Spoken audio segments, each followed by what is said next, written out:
Olá, nesta aula 2 vamos abordar os conceitos fundamentais e famílias de circuitos digitais. Este aqui é o sumário da aula. No estudo de circuitos eletrónicos não basta considerar os estados em termos binários 0 ou 1. Interessa os valores das tensões e correntes, as suas características de transferência e o seu funcionamento dinâmico. Esta diferença de perspectiva entre eletrónica e sistemas digitais determinou o critério de seleção dos assuntos tratados nesta aula e seguintes. Os circuitos digitais costumam agrupar-se em famílias lógicas. Estas são constituídas por circuitos com configuração semelhante, realizados com a mesma tecnologia e apresentando as mesmas características básicas. As principais famílias lógicas MOS são a família NMOS, que usa transistores do tipo N, e a família CMOS, que emprega dispositivos complementares, daí a letra C. Ou seja, transistores de canal N e canal P. As principais famílias lógicas bipolar são a TTL, Transistor Logic, e ECL, Emitter Coupled Logic. No passado, usaram-se outras famílias lógicas que caíram em desuso, nomeadamente a RTL, Resistor Transistor Logic, e a DTL, Diode Transistor Logic. A família NMOS apenas se usa atualmente na realização de alguns circuitos integrados de aplicação específica e memórias. As outras três famílias, CMOS, TTL e SL, são usadas em circuitos de uso geral e em circuitos integrados de aplicação específica. O circuito lógico mais elementar é o inversor. A maior parte das características básicas das famílias lógicas pode ser estabelecida com base no funcionamento do inversor respectivo. Os circuitos que realizam as portas lógicas podem obter-se de maneira simples a partir do inversor. Portanto, podemos observar aqui do lado direito a maneira mais simples de realizar um inversor, que é usando uma chave comandada, aqui, e um dispositivo de carga. Portanto, quando a tensão VI da entrada for igual a VDD, que é a tensão da alimentação, a chave está fechada e então a tensão VO é igual a 0 volt. Quando VI é igual a 0 volt, a chave está aberta e a tensão VO na saída é a tensão VDD de alimentação.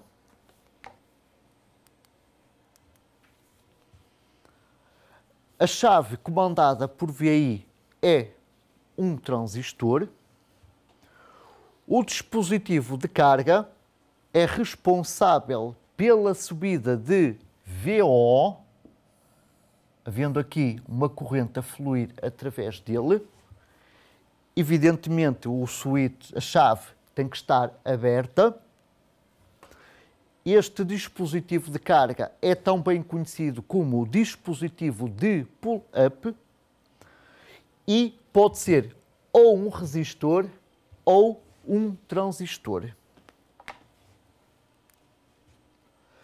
Por exemplo, uma porta NOR obtém-se simplesmente colocando chaves em paralelo.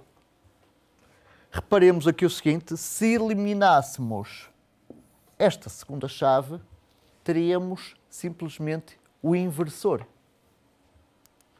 No caso da porta NAND, esta obtém-se colocando transistores em série, como está aqui representado. Se eliminássemos esta chave e colocássemos aqui o terminal de massa, isto é, os 0 volt, teríamos novamente o inversor lógico. Bom, uma chave ideal só é ideal se a sua resistência for 0 volt quando ela estiver fechada. E ainda quando a resistência for infinita quando estiver aberta. Bom, vamos agora considerar que o dispositivo de carga é um resistor e uma chave ideal. Nestas circunstâncias ideais acontece o seguinte: se VI tem variações abruptas, também VO as terá.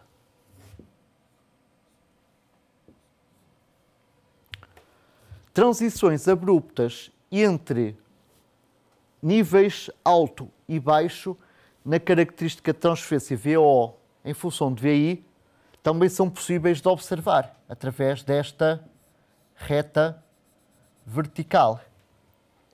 A característica de transferência relaciona a tensão na saída com a tensão na entrada. Todavia, na realidade, a característica de transferência do inversor real não é igual à anterior. A transição entre níveis faz-se de forma gradual. As tensões do nível alto e baixo deixam de ser VDD e 0 volt para ser respectivamente VOH e VOL. As tensões VOH, VOL, VIH e VIL desempenham um papel muito importante na caracterização de circuitos digitais. Portanto, VOH e VOL são tensões de saída nos estados 1 e 0, isto é, os níveis alto e baixo de VO, respectivamente. VIL e VIH são os valores de VI para os quais a característica tem inclinação igual a menos 1.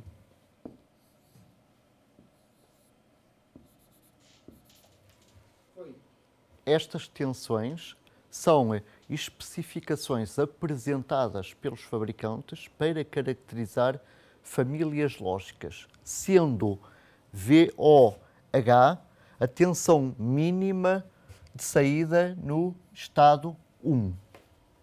VOL a tensão máxima de saída no estado 0. VIH a tensão de entrada mínima sempre interpretada como 1. E VIL, a tensão da entrada máxima sempre interpretada como 0. Aqui na figura pode observar-se o exemplo de uma folha de características do circuito integrado SN5404, SN7404, o qual possui internamente 6 inversores.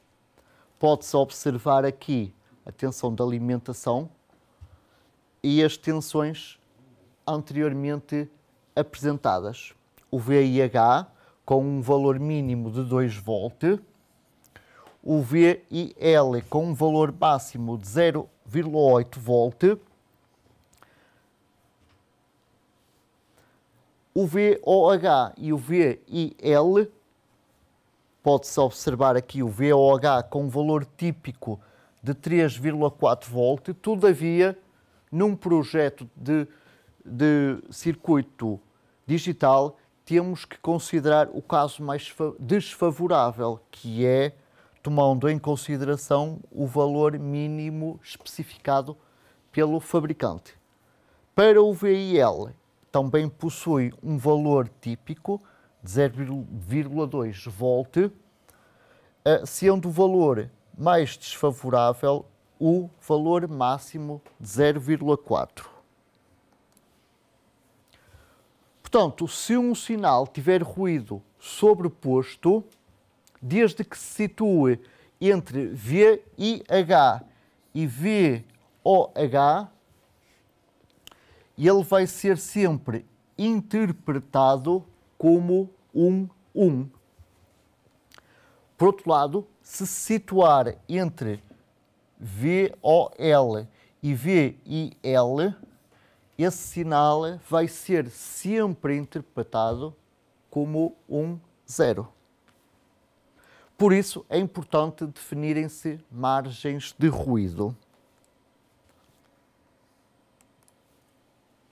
As margens de ruído têm em conta as tensões na saída, o VOH e o VOL, e as tensões na entrada, o VIH e o VIL. A margem superior é a diferença entre o VOH e o VIH, enquanto a margem inferior é a diferença entre o VIL e o VOL. Interessa que estas margens de ruído sejam o maior possíveis para o circuito digital ser o mais possível imune ao ruído. Uma outra característica é o leque de saída. Na terminologia inglesa designa-se por fan out. O leque de saída é o número de entradas da mesma família que a saída de um circuito pode atuar mantendo as características de funcionamento garantidas pelo fabricante. Esse leque de saída é especificado por uma expressão, é o valor mínimo dos menores inteiros destas duas frações.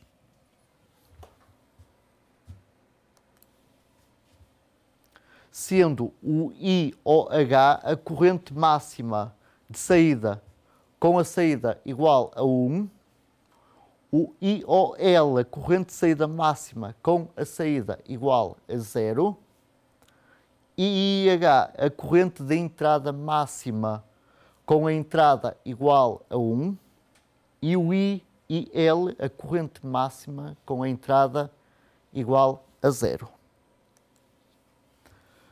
Uma vez mais, vamos pegar no exemplo do circuito integrado SN 5404-7404, retirar as 4 correntes e calcular o fan-out. É fácil chegar à conclusão que o leque de saída para este circuito integrado é igual a 10, significando, portanto, que uma saída pode alimentar 10 entradas de outro circuito integrado digital da mesma família. Em contraponto ao leque de saída, também se define o leque de entrada. Na terminologia inglesa, designa-se por fan-in.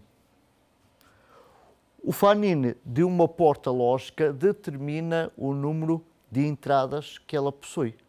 Tomando, por exemplo, o AND de N entradas,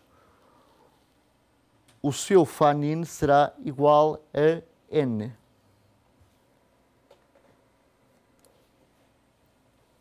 Bom, um fan-in elevado torna mais lenta uma porta, aumenta a sua complexidade, por sua vez, aumentam as capacidades parasita. Todavia, diminui a profundidade lógica do circuito. Por profundidade lógica, entenda-se o número de portas que um sinal atravessa desde a saída de um flip-flop até à entrada de outro. Uma característica também muito importante em circuitos digitais é a potência de dissipação. E neste caso temos que distinguir entre potência estática e potência dinâmica.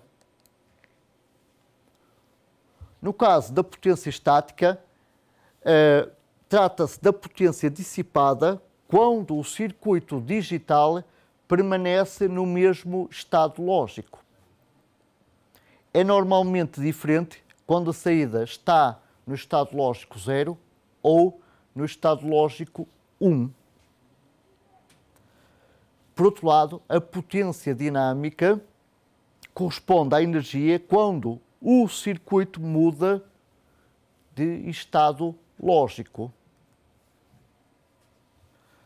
No caso do inversor ideal e para o cálculo da potência estática, consideramos que o dispositivo de pull-up é um resistor. Portanto, a potência estática no estado 1 ocorre quando aqui a chave está aberta e temos a tensão VDD na saída. Como a chave não conduz a corrente e não existe mais nenhum percurso de condução, a potência estática é 0, no caso da saída A1. Se a saída estiver no estado lógico 0, a chave vai estar fechada, vamos ter uma corrente a fluir através do dispositivo de carga para a massa através da chave fechada. E então a potência estática no estado lógico 0 é a potência dissipada no resistor, que é VDD ao quadrado sobre R. Portanto, a potência estática total é a semissoma destas duas potências estáticas, sendo então igual a VDD ao quadrado sobre 2R. No cálculo da potência dinâmica, temos que admitir a existência de um capacitor ligado nos terminais de saída. Este capacitor, evidentemente, não é intencional, corresponde às capacidades parasitas do circuito integrado. Os níveis de tensão na saída, evidentemente, ou vão ser VDD ou 0 volt. Agora interessa analisar o que se passa nas transições. Então, começando quando a saída muda de 0 para VDD, o capacitor vai receber uma carga Q proveniente da fonte de alimentação e, portanto, a energia por esta fornecida é ômega-B igual a Q vezes VDD, que é igual a C VDD ao quadrado. Desta energia total fornecida, o capacitor vai armazenar metade dessa energia, a outra metade perde-se aqui no resistor, dissipada. Portanto, independentemente do dispositivo de carga ser um capacitor ou um transistor, metade da energia fornecida pela fonte de alimentação ao circuito é dissipada no dispositivo de carga e a outra metade é armazenada no capacitor. Agora, quando a saída muda de VDD para 0 volt, isto é, quando se fecha aqui a chave, o capacitor vai descarregar-se através da chave para a massa e toda a energia que estava armazenada nesse capacitor é dissipada na chave. Portanto, a energia ômega-B fornecida dissipa-se totalmente durante um período de operação em que a saída faz o percurso 0, 1, 0. Portanto, se o inversor chavear com uma frequência F, essa potência de dissipação dinâmica é proporcional a F vezes C vezes VDD ao quadrado. Bom, num inversor real, os circuitos digitais não mudam de estado instantaneamente. Portanto, considerando o caso de um inversor com VI e as suas tensões VO, e agora considerando os instantes de passagem pelo nível médio, obtém-se o TPHL. O TPHL é o atraso quando a saída passa do nível alto para o nível baixo. De forma análoga, o TPLH é o tempo, é o atraso quando a saída passa do nível baixo para o nível alto. Bom, uma outra característica importante nos circuitos digitais é a rapidez de operação versus o consumo. Portanto, num circuito digital, pretende-se rapidez de operação e baixo consumo, existindo um compromisso entre estes dois requisitos antagonistas entre si, normalmente. As famílias lógicas costumam caracterizar-se pelo produto atraso-potência. O produto atraso-potência é uma figura de mérito que quantifica o quão eficaz é uma família lógica. Este produto é dado por TP vezes PD, sendo PD a potência estática média e TP o atraso de propagação. Interessa que o seu valor seja o menor possível. Termino aqui esta segunda aula. Na próxima aula vamos abordar as famílias de circuitos integrados digitais e com particular interesse na família CMOS. Despeço-me com amizade e até à próxima aula.